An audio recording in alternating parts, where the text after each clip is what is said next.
Hello friends, welcome to my YouTube channel and my name is Akash Thakur. आज हम आपके साथ एक और वीडियो लेकर आए हैं मूल अधिकार की। जैसा कि हमने आपको पिछली वीडियो में बताया था कि जो हमारे मूल अधिकार हैं वो किस देश के संविधान से प्राप्त हुए थे, आपके मूल अधिकार संविधान के कौन से भाग में दिए गए हैं, इन सभी विषयों की चर्चा हमने पिछली वीडियो में कर ली थी। अगर आपने हमारी अभी तक पिछली वीडियो नहीं देखी है तो दोस्तों पिछली वीडियो जरूर देखिएगा। फिर उसके बाद स्टार्ट करते हैं। आपका सेकंड पार्ट लेकर आए हैं हम लोग मूल अधिकार का, जिसमें चर्चा करेंगे कि आपके मूल अधिकार और कौन कौन से हैं। तो स्टार्ट करते हैं दोस्तों आपके मूल अधिकार की। जैसा मैंने आपको पिछली वीडियो में बताया था कि जो हमारा समानता का अधिकार था उसे हमने अनुच्छेद 14 से लेकर 18 में देखा था, जिनमें कौन कौन से विषय थे उनकी चर्चा की थी। आज हम आपके दूसरे अधिकार की बात करेंगे जो आपके अनुच्छेद 19 से लेके 22 में स्थान दिया गया है।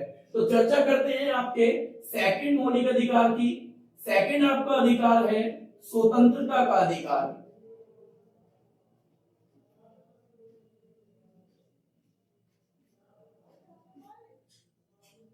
तो दोस्तों स्वतंत्रता का अधिकार जो है वो अनुच्छेद 19 से 22 में स्थान दिया गया है। अब हम इनके विषयों की चर्चा करेंगे कि अनुच्छेद 19 में किस विषय को स्थान दिया गया है, अनुच्छेद 20, 21, 22 इन सभी विषयों की जानकारी आज हम इस वीडियो में देखेंगे। तो स्टार्ट करते हैं। सबसे पहले बात करते हैं आपके अनुच्छेद 19 की कि अनुच्छेद 19 में आपके किस विषय को स्थान दिया गया है। दोस्तों अनुच्छेद 19 की बात करें तो अनुच्छेद 19 में आपको 6 गारंटियां दी गई है। मतलब स्वतंत्रता के अधिकार में कुछ अधिकारों के रूप में आपको 6 अधिकार प्राप्त दिए गए हैं। याद रखेंगे सबसे पहला जो आपका इसमें अनुच्छेद 19 में मिलता है वो मिलता है आपको अभिव्यक्ति की स्वतंत्रता।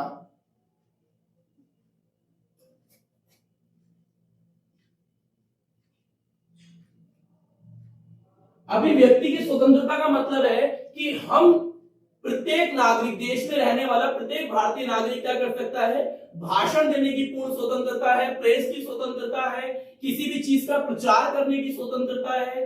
परंतु जब हम किसी चीज का प्रचार करते हैं तो हमें यह ध्यान रखना है कि जिस वस्तु या जिस भी चीज का हम प्रचार कर रहे हैं वो किसी भी दूसरे व्यक्ति को हानि ना पहुंचाए, किसी भी दूसरे व्यक्ति के आत्मसम्मान को ठेस ना पहुंचाए।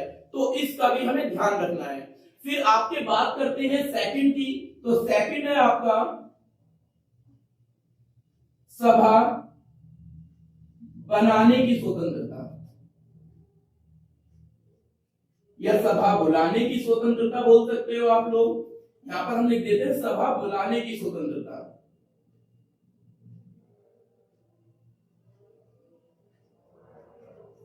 सभा बुलाना मीन्स देखिए जब हम देखते हैं कि किस तरीके से आपने क्या करा, आपने भाषण दिया, भाषण देने की स्वतंत्रता है, अपने विचार को व्यक्त करने की स्वतंत्रता है, जो आपके अभिव्यक्ति की स्वतंत्रता में आ जाते हैं।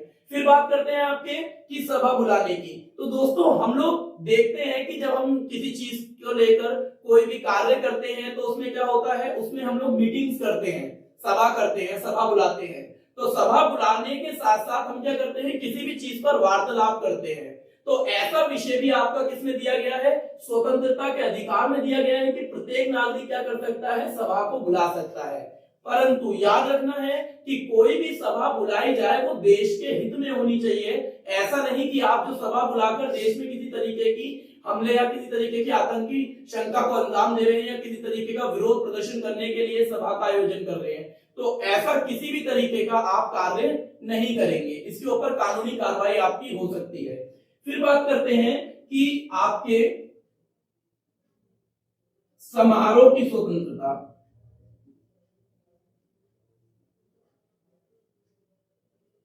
प्रत्येक नागरिक को अपने सभा समारोह इन सब की स्वतंत्रता दी गई है ताकि वो व्यक्ति क्या कर सके, अपनी सभा को संबोधित कर कहीं अन्य स्थानों पर भी अपने समारोह या अन्य किसी तरीके की गैदरिंग कर सके। इस तरीके की वे आपकी क्या दे रखी है, स्वतंत्रता दे रखी है।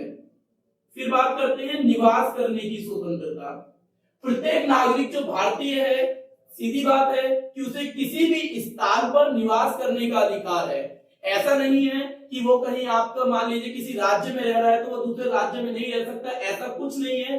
भारतीय संविधान जब मूल संविधान आपका बनाया गया तो उस समय इस विषय की चर्चा भी की गई कि किस तरीके से आपके जो मूल अधिकार हैं, मूल अधिकार में प्रत्येक नागरिक को किसी भी स्थान पर घूमने फिरने, किसी भी स्थान पर रहने या किसी भी स्थान पर आपके कार्य करने की पूर्ण स्वतंत्रता दी गई है। फिर बात करते हैं आपके पांचवें अधिकार की, जो इसी में आपके अनुच्छेद 19 में दे रखा है, वो है आपके कार्य की स्वतंत्रता। प्रत्येक नागरिक को आपके किसी भी कार्य करने की स्वतंत्रता प्राप्त है कि कोई भी कार्य कर सकता है, परंतु जो कार्य वे करे वे सरकार या कानून की नजर में पूरी तरीके से सही होना चाहिए, लीगल होना चाहिए।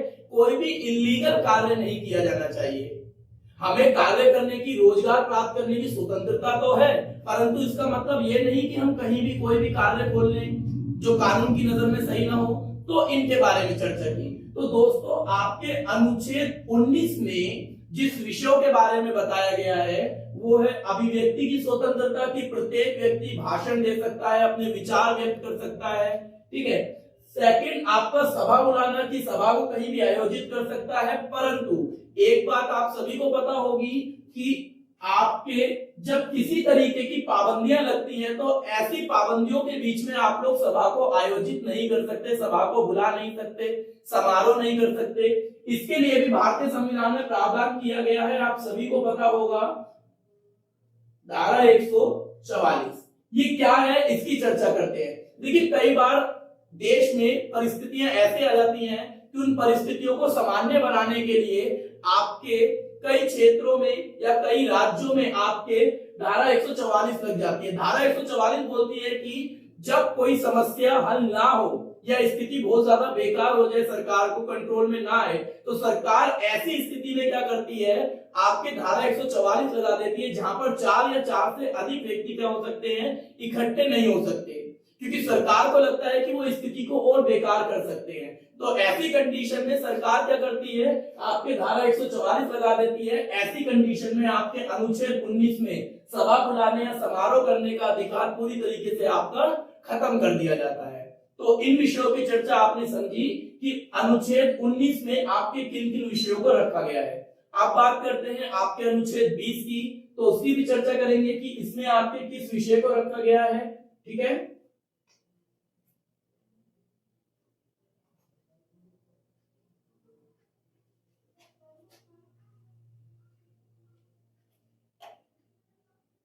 तो दोस्तों, अनुच्छेद 19 की बात करते हैं, सॉरी 20 की।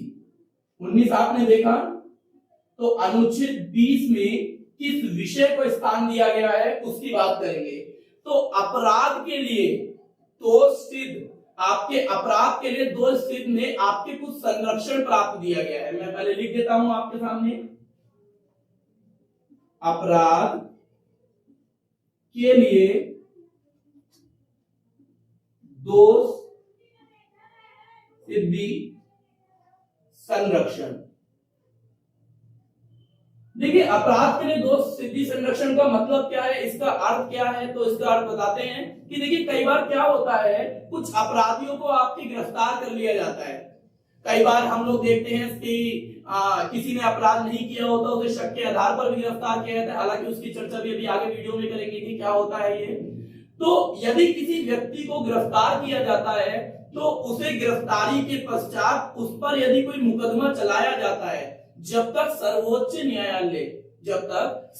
न्यायालय उसके अपराध को पूर्ण रूप से सिद्ध नहीं कर देता, तब तक उसे उस अपराध के लिए सजा कंटिन्यू नहीं की जा सकती। अर्थात कि उसे अपराधी जब तक सिद्ध ना किया जाए, उसे अपराध या फिर उसे एक तरीके से आप गलत व्यक्ति बोलना बिल्कुल सरासर क्या है, गलत है। तो हम कह सकते हैं कि अनुच्छेद 20 में आपके बताया गया है कि यदि किसी व्यक्ति को गिरफ्तार किया जाता है तो गिरफ्तार करने के पश्चात क्या है, गिरफ्तार करने के पश्चात उस व्यक्ति को आपके जब तक सर्वोच्च न्यायालय या कोर्ट आपके सजा नहीं सुनाता, तब तक उस व्यक्ति को आपके अपराधी घोषित नहीं किया जा सकता। कुछ और भी इसमें टर्म्स दे रखे हैं, जैसे बात करें हम लोग कि अपराधी जो होता है वो उसे एक समय अनुसार ही आपके सजा दी जाती है। जैसे मैं बात करूं आपके, मान लीजिए किसी व्यक्ति ने आपके 2018 में कोई अपराध किया है, क्योंकि हमें सभी को ये पता है कि जब हमारे देश में न्यायपालिका किस तरीके से कार्य करती है कि एकदम तुरंत ही आपके न्याय प्रदान नहीं होता, प्रत्येक व्यक्ति को कई वर्ष लग जाते हैं न्याय प्राप्त करने में। तो अगर किसी व्यक्ति ने 2018 में आपके कोई क्राइम किया है, अपराध किया है, और 2021 में यदि उसको पूरी तरीके से अपराधी मान लिया जाता है, तो ऐसी कंडीशन में उसको जो 2018 में उसने क्राइम किया है उसके अकॉर्डिंग, उस कानून के अकॉर्डिंग ही सजा होगी। क्योंकि कई बार हम लोग क्या देखते हैं, कानून में परिवर्तन हो जाता है। तो ऐसा नहीं कि किसी व्यक्ति ने 2018 में क्राइम किया और उस क्राइम के लिए आपके मान लीजिए 2 साल सजा थी और 2021 में वो व्यक्ति आ गया, तो 2 साल 21 में अगर उसे 1 साल की सजा हमने कानून में परिवर्तन होते हुए देखा तो उसे 1 साल की सजा नहीं मिलेगी। क्राइम उसने 2018 में किया है तो 2018 के अकॉर्डिंग ही उसे सजा मिलेगी। तो अपराध के अनुसार, आपके समय अनुसार ही सजा दी जानी चाहिए, ये इसमें आपके प्रावधान किया गया है अनुच्छेद 20 में।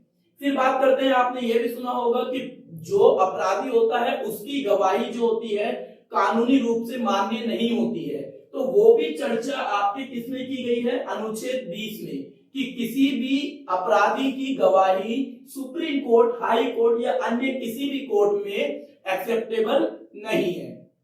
ये भी आपकी चर्चा किसमें की गई है, अनुच्छेद 20 में। ठीक है, तो आई होप दोस्तों आप लोगों को समझ आया होगा।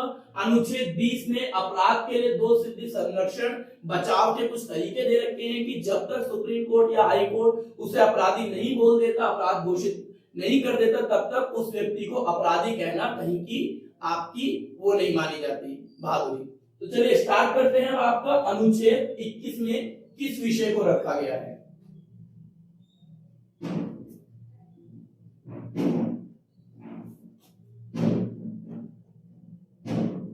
तो दोस्तों अनुच्छेद 21 की जब हम चर्चा करते हैं तो अनुच्छेद 21 में आपके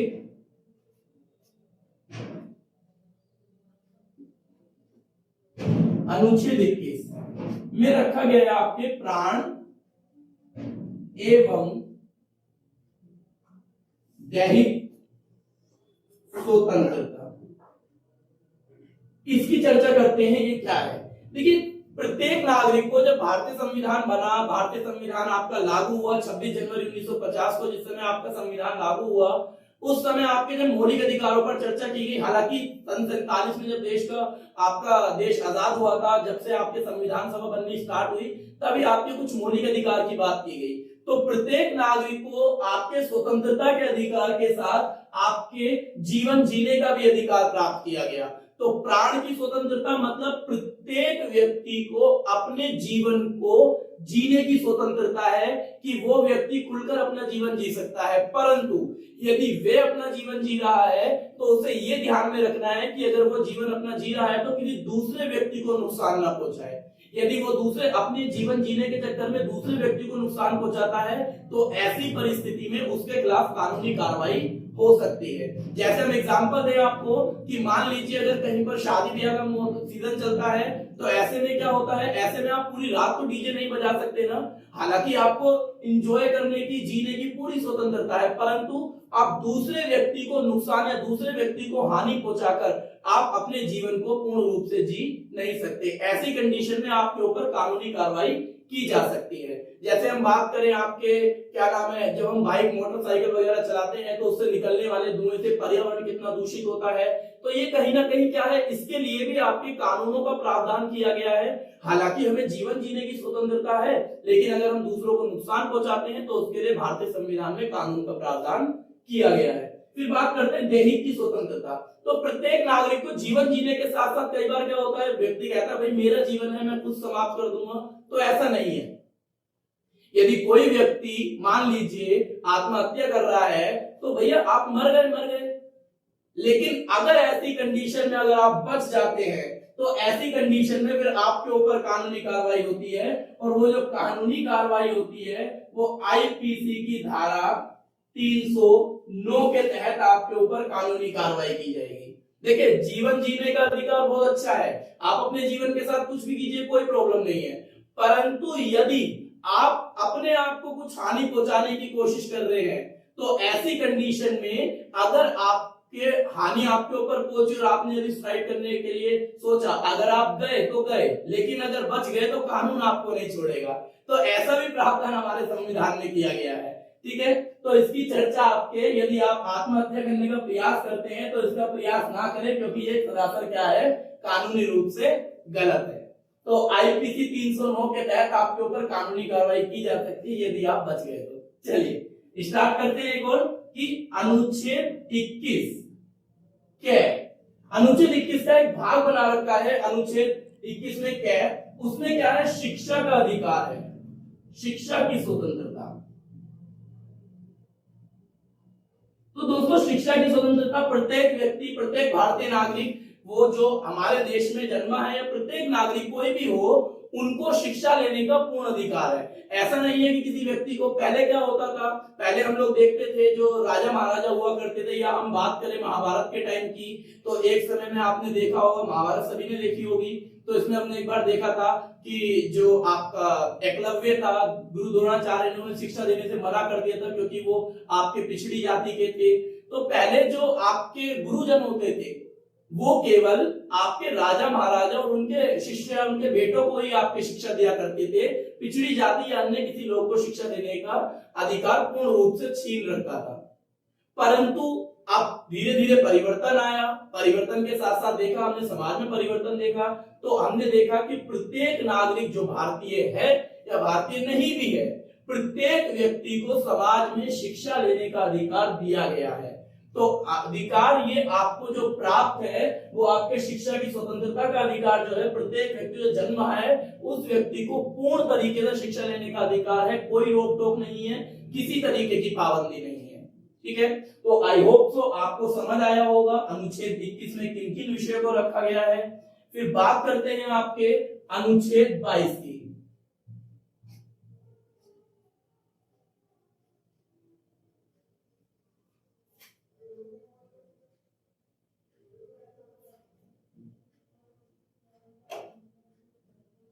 देखिए, अनुच्छेद 22 की बात करते हैं।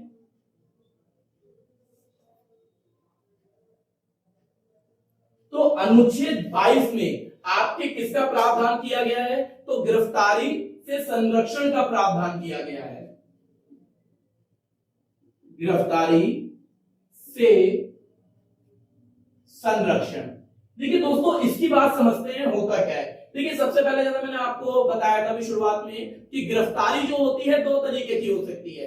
एक वो गिरफ्तारी जिस व्यक्ति ने अपराध किया है उसे गिरफ्तार किया जाता है। एक वो व्यक्ति जो अपराध करने वाला है, यह लग रहा है हमें कि इस पर शक है कि ये कुछ आपके हरकत कर सकता है, गड़बड़ कर सकता है, तो ऐसे व्यक्ति को भी आप जेल में बंद कर सकते हो।